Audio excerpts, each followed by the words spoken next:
Having decent attack side strats is fairly common, even if you only ran 2, the 5-man push and some type of lurk. You may have even seen success and secured a handful of rounds. But switching over to defense, everything just sort of falls into a default, round after round with varying amounts of success. And eventually you'll start hearing people yell, "Oh, she's on site. Or, "Yeah, I'm dead, my bad, boys." And that's your sign that your default isn't working. There's more you can do on the defensive half and shift the odds in your favor. Here are 5 defense strats you can use on any map to help you net more rounds.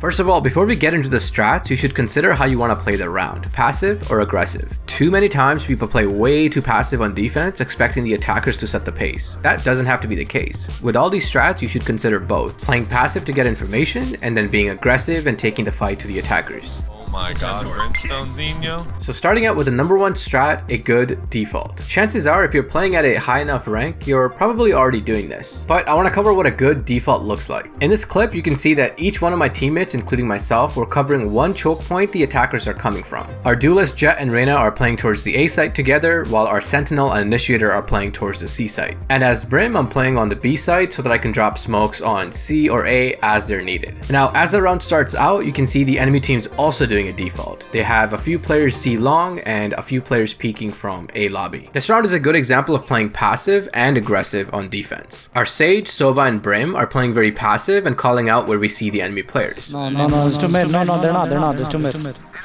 There's three mid. While our Reyna is using that information to both get map control and flank the enemy team. Holding the B site with Brim and Sova while we have a Reyna flanking, we secure this round fairly easily. Enemy remaining.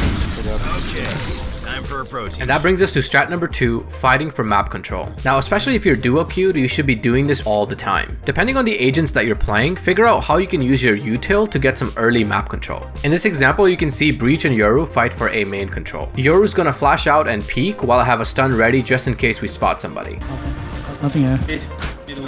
Just with one flash and potentially one stun, see how much map control we get. We're again into that position where we have one person flanking and everybody else is either holding a choke point or holding sight. And remember, fighting for map control on different maps may look a little bit different. Here on Bind, I set up a play with our Yoru where we have a fake TP into a real TP, confusing the enemy team. I'm able to catch 2 easy kills and wait for the third to secure the round.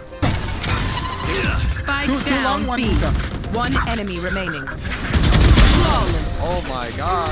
Strat number 3, flanking the enemy team. Now, depending on how you play the early round, you've gained some map control and have some insight on where the enemy team is pushing. Now, at this point, most players will rotate from CT or areas that they know have already been cleared. But if you've already gained good map control, you should consider continuing to push the flank. Now, yes, most players will say, well, the enemy team has a Sentinel player and they have a trip, so it's pointless pushing the flank. However, even if you push to destroy the trip and fall back, that's still dividing the enemy team's attention that they have to re-clear flank to make sure that nobody's pushing. Or the enemy team Sentinel player has never played Sentinel before, forgetting to trip the flank, giving you free access to not only the enemy team's flank, but also giving you the element of surprise. Enemy remaining. Yeah! Yo, your gun's different, bro, man. Strat number 4, stacking a site. In my opinion, this is one of the most important strats you need to know about. A lot of times in your team, you'll have somebody who's struggling to hold a site. And if you and your team don't adapt to that situation quickly, you're gonna end up losing a lot more rounds. One of the ways you can shut down the enemy team's momentum is by stacking a site. Now, normally what works best is doing a 4-1 stack, meaning 4 people play on site and 1 person lurks to get information. By having 4 people play on site, this gives you the best chances of winning gunfights, trading kills, and securing the round. And don't forget that 1 person who's lurking, they can give you information early on if you've picked the right site to stack or if the enemy team is pushing the opposite site. Rotating back. Yeah, they're coming back. Alright. And if you do pick the right site to stack, remember to trade out kills, use your util to slow down the enemy players, and play off each other. Smoke, in the smoke. No charges left. Spike planted. 1 enemy remaining. Expect it. Lastly, strat number 5, the 5-man retake. Now, if you find that your team is struggling to hold a site and it becomes a 3v5 very early on into the round, you should consider doing a 5-man retake. This works best if you have some type of ults that can clear site or get you a lot of information quickly. Now, at the start of the round, just play your regular default and let your team know where you'll be retaking. Once the enemy team's planted the bomb and you're ready to retake, push together as a team, use your ult, use your abilities, calm out what you see, and get kills to secure the round. Last player standing.